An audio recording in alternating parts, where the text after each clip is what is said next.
Welcome to the HR Tech Spotlight Podcast. I'm Deanna Shimoda, CEO of Growth Mode Marketing.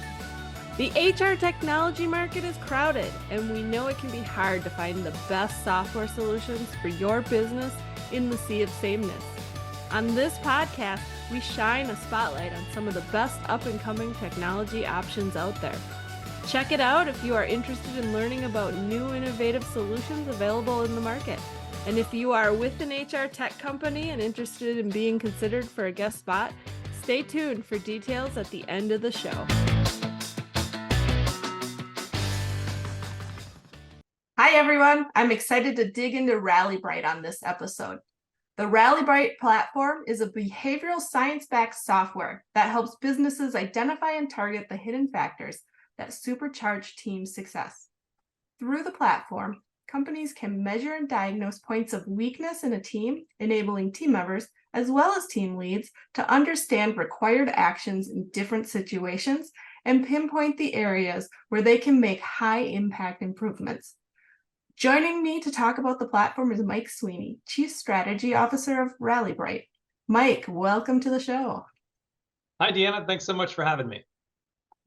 So tell us about your background in the HR tech space. I know when we were talking before we hit record, you mentioned that you actually have experience on the other side as an HR tech buyer.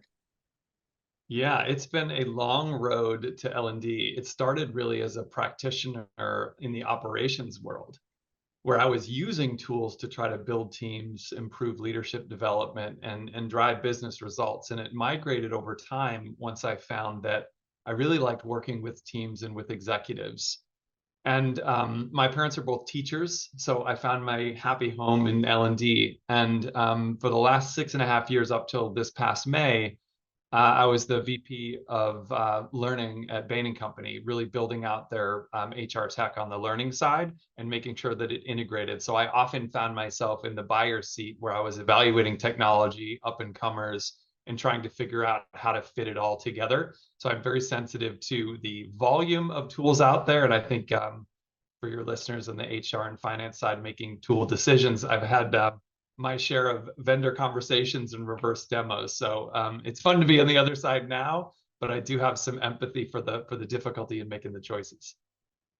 Right. I mean, it is a very, very crowded market, and there's so many options out there and so many integrations. Like it's overwhelming for a buyer. And so I think coming in and having that perspective and now being on the other side where you're in an HR tech company, you probably can bring a whole perspective to how it feels to be a buyer and help them navigate that.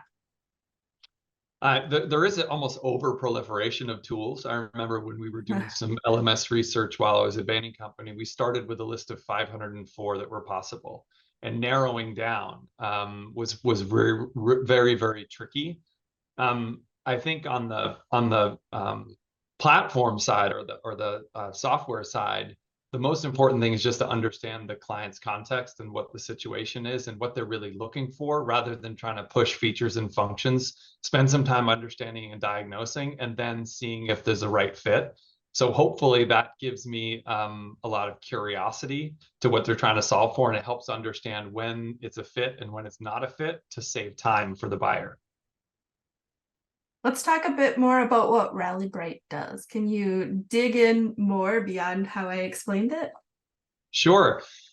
Basically, if you think about HR tech software, especially on the development side, you've got performance management software, which is an entire industry in some ways that are built to tell special people that they're average once a year. And I don't want to overplay that hand, but I think sometimes the manager doesn't love it, the employee doesn't love it, but performance management is something that we're not. There's also employee engagement software, which gives a good read on culture. Sometimes it doesn't get down to the action level or the team level. So we sit in between those. We're a team intelligence and performance platform. So what that means is that we'll get a very high impact, low effort assessment of teams' impact and engagement, and then help them measure, diagnose, and improve based on that assessment with the team. So 15 to 20 minutes, you get a read on the team. We take a look at how is the team, how connected is the team, how's the team's direction, are they adaptable, and a couple other dimensions.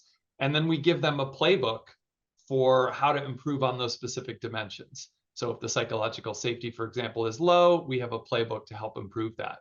And I find that more and more teams are the core operating units within organizations, but we teach leadership development at the one-on-one level.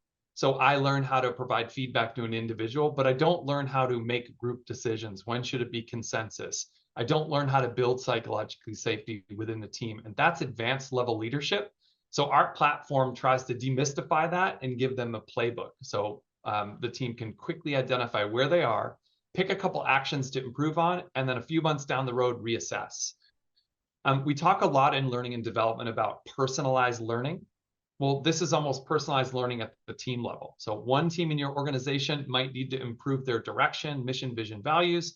Another team might need to improve their accountability. Well, we let them have that variation so one team can work on the specific things that are important for them. Once we get into multi-team situations, where if we have an engagement where we're working with multiple teams, you can look at themes across the different teams. And I know in the L&D world, it's really hard to do a broad organization-wide needs assessment. Well, we can identify some of the behaviors that are challenged across the organization and give that information to the L&D team.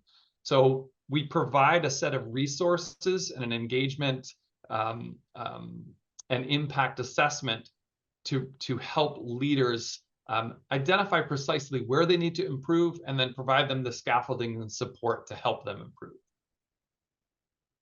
How did RallyBright come to be? It started with our two co-founders. One was an embedded executive psychologist and coach at Microsoft, and our CEO and founder, John, was on the platform side.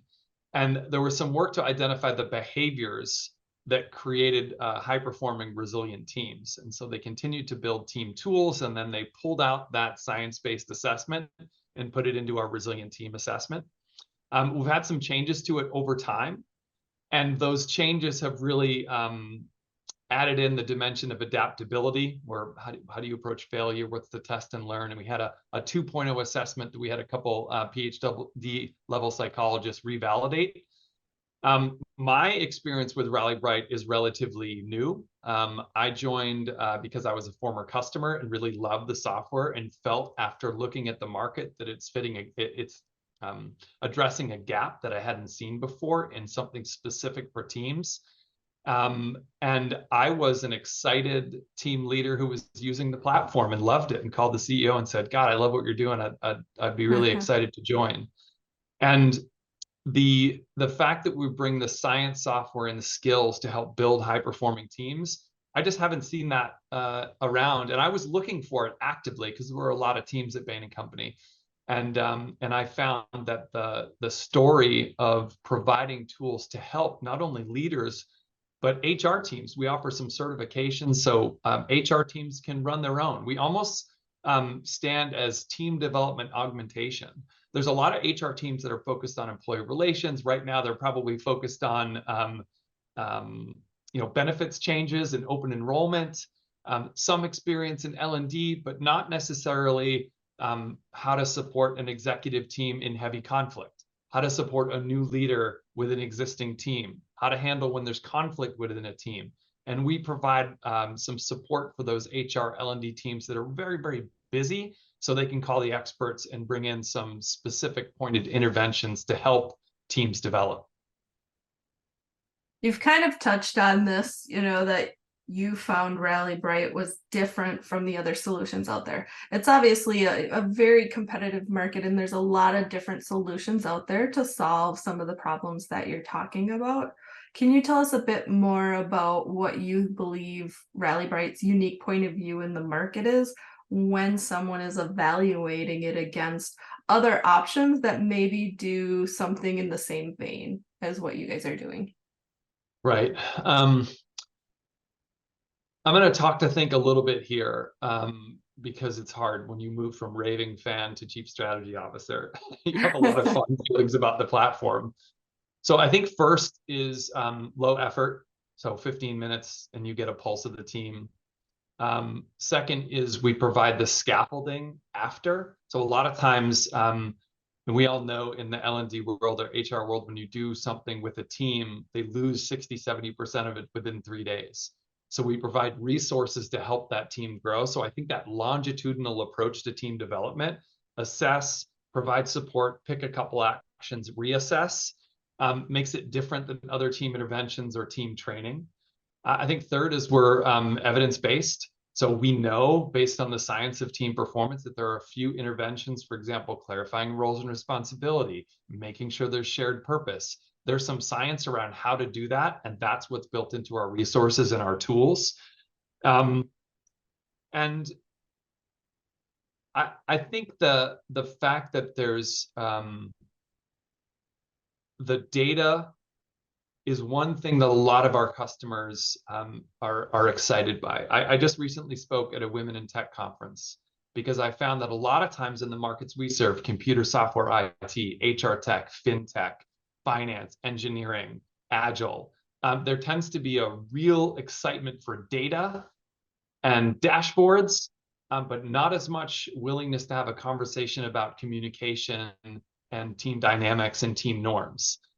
So when we're able to show the data on how the team has a variation of responses in certain different dimensions, that gets people who are maybe more data focused and technical open to having a team performance conversation.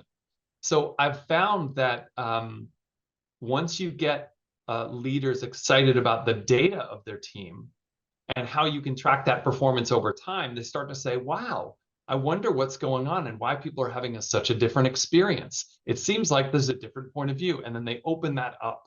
I think the data and dashboards as a way to facilitate the opening of the team performance conversation, that's a differentiator, because a lot of times we're showing these leaders these dashboards and they get all excited about it, but what they end up doing is talking about how to make the experience more inclusive, how to make the experience more safe for people to share their point of view. And I think we do that in a way that sometimes has a little bit of humor. Like, for example, we have a team promoter score, which is based on net promoter score methodology, but we basically offer a TPS report. And if you've ever seen the movie Office Space, everybody loves a TPS report. And so those who have seen it before, we add a little bit of humor and a little bit of fun and levity into the conversation. And I think that does, that culture of our team sets us apart. Very cool. So what would you say from your perspective is a big challenge or problem that HR departments are facing today that RallyBright can really come in and help them resolve? I think over COVID, a lot of teams have starved their leadership development efforts, especially as the macroeconomic conditions have changed. And there are more leaders doing things at a higher level of difficulty. So you've got hybrid teams, you've got remote teams. It's very hard to build that same connection that you used to be able to build. So team performance is suffering. Not only is team performance suffering and connection suffering, but that inter-team connection. So staying aligned within an organization involves one leader talking to another leader and staying aligned toward the organization's mission. When we do interventions with multiple teams, we find that we start to get that alignment stronger. So lack of alignment, lack of connection, we're seeing in our data almost like fault lines or a barbell effect starting to show up, where there are teams who went through COVID together. Those team members are very tight, and the new team members are having a difficult time getting engaged.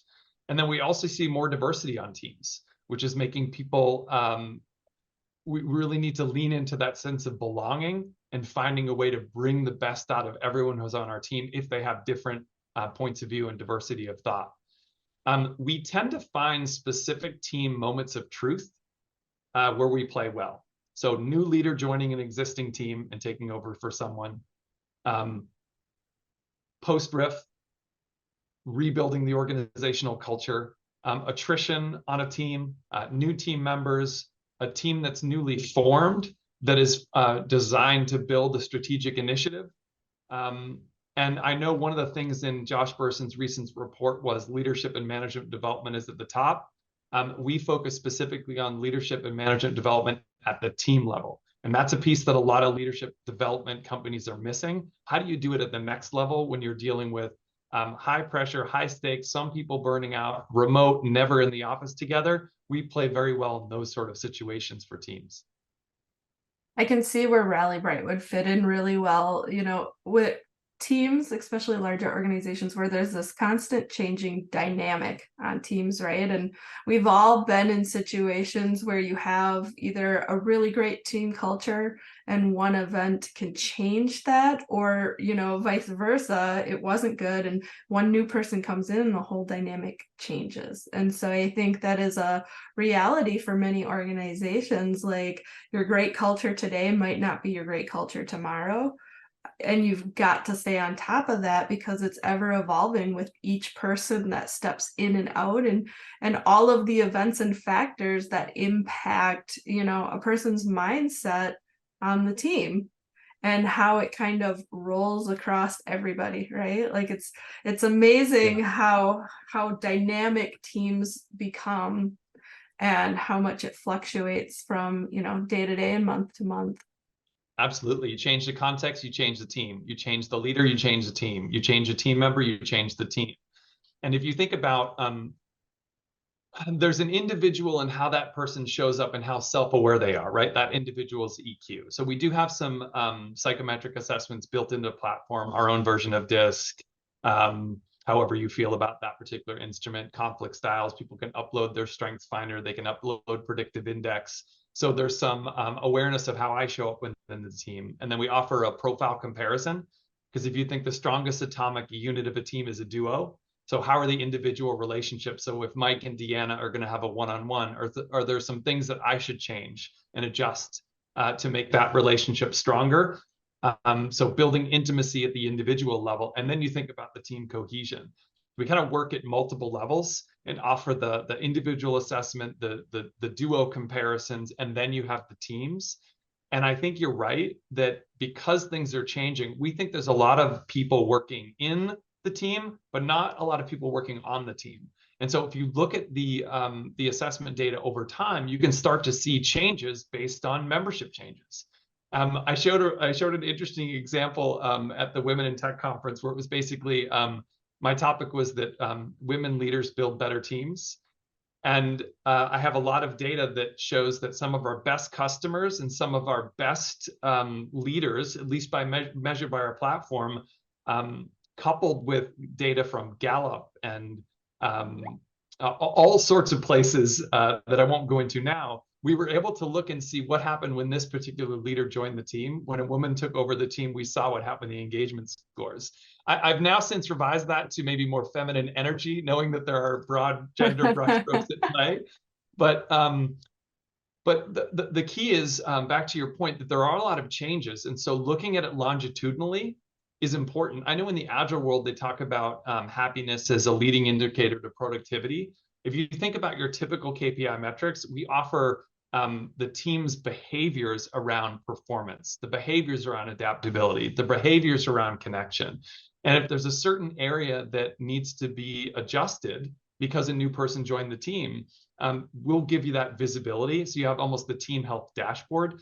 I know that we drink our own champagne at RallyBright. So we ran our assessment. It was the first one we had done since I joined the team. Well, some things got better. Well, guess what? Some things got worse because we did change and added a new person to the executive leadership team. So we have different things that we need to work on. And I think that visibility, to your point around when things change, can be very powerful to see it before the organizational performance is interrupted. Yeah, that makes sense. So what type of company would you say is an ideal fit for RallyBright? I mentioned some of the industries. So if I think, and I watch some of your videos too. So if I think ICP, not persona, right? So if we're thinking that it's a data focused company, let's say 50 to 5,000 people, although we have service larger, tend to be data focused, computer software, IT, HR tech, fintech. We've found a lot of challenges in the healthcare market recently. So we're not necessarily working with frontline folks, but folks maybe on the technical side supporting them. That tends to be where we play the best. But we've also found that there's some, when I look at Glassdoor, companies that are scoring 70 or higher with CEO approval rating of 75 or higher tend to be looking for solutions like ours. They have high-performing teams on their agenda, and they're looking to go from good to great. We tend to work really well with those folks because they get it already, and then they see our dashboard and say, oh, we've been looking for something like this. I have found that teams, we can scale larger. We work with a couple of very large companies. We tend to work with them a little bit differently, where instead of using, let's say, like a computer software and IT benchmark, we'll give them their own. So we can scale larger, but that sweet spot seems to be about 50 to 5,000 in those tech-focused, engineering-focused, data-focused industries. As I've come on board as the CSO, I tend to learn by hypothesis. So there are some times where we'll do certain tests to see, is there an adjacent market we could also serve?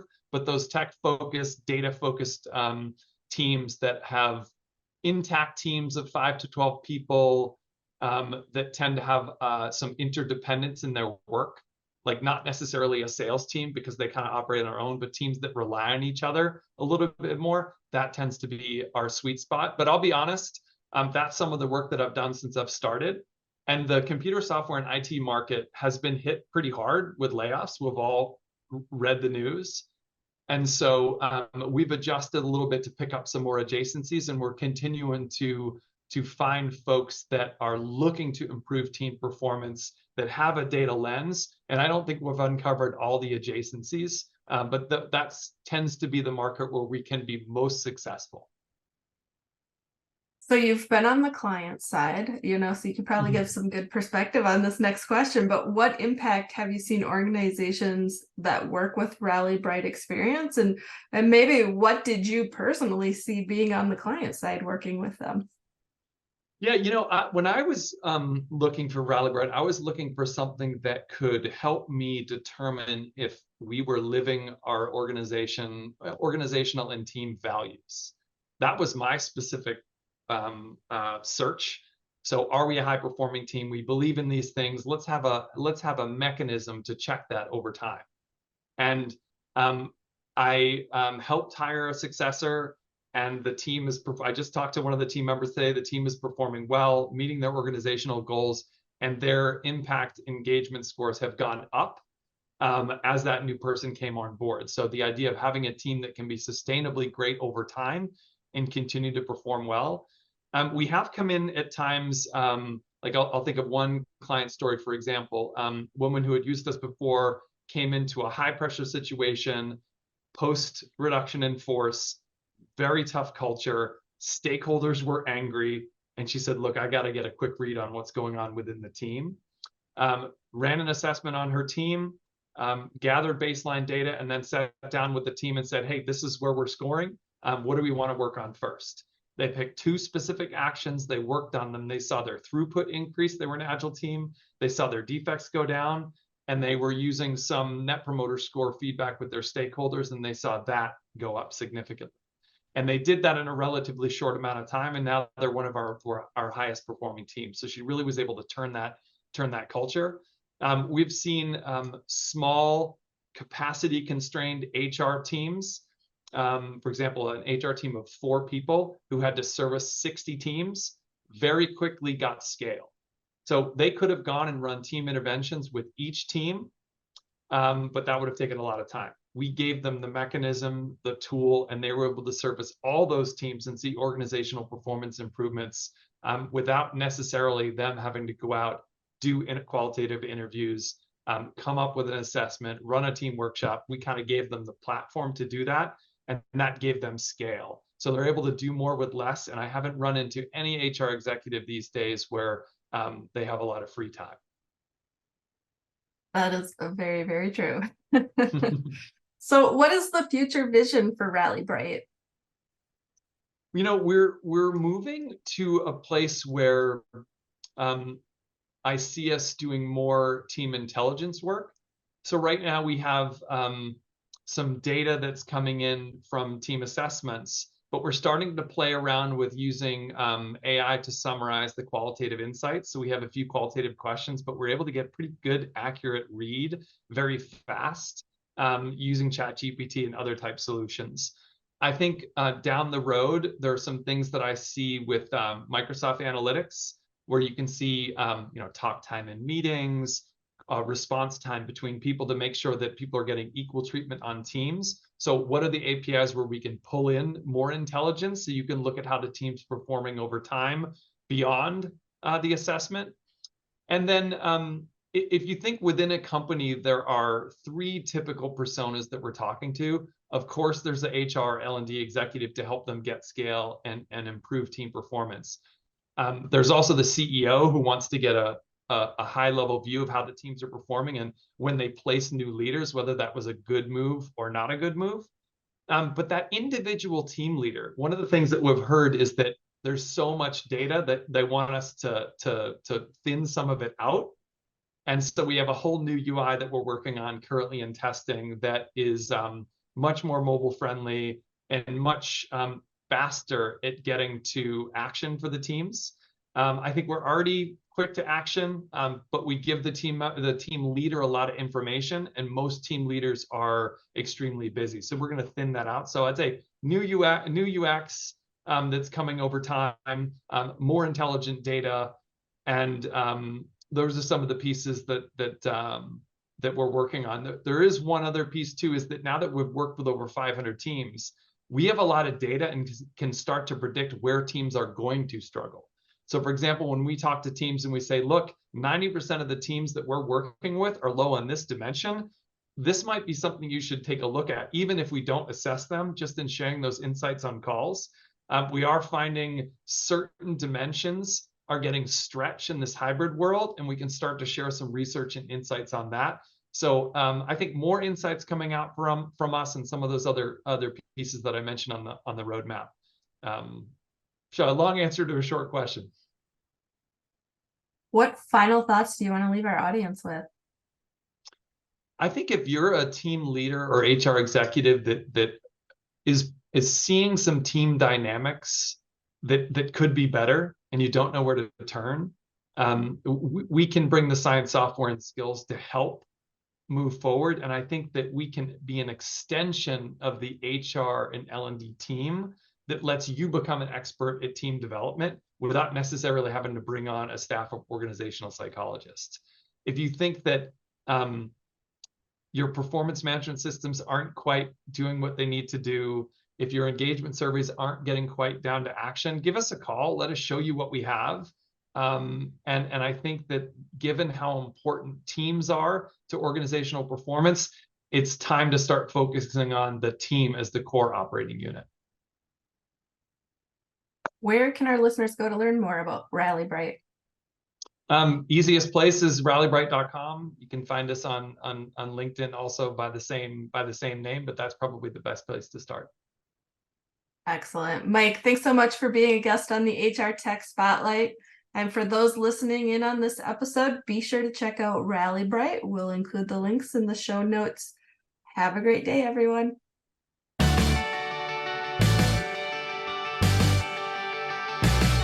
Thanks for listening to this episode of the HR Tech Spotlight podcast, where we showcase some of the best up-and-coming HR technology options in the market. If you are an HR tech company leader who would like to be considered for a guest spot on this program, please contact me via growthmodemarketing.com or reach out to me, Deanna Shimoda, on LinkedIn. And if you found this show informative, subscribe, connect with us on social media, and leave a review. This is Deanna with Growth Mode Marketing signing off. Thanks for listening. We hope you'll tune in again next time.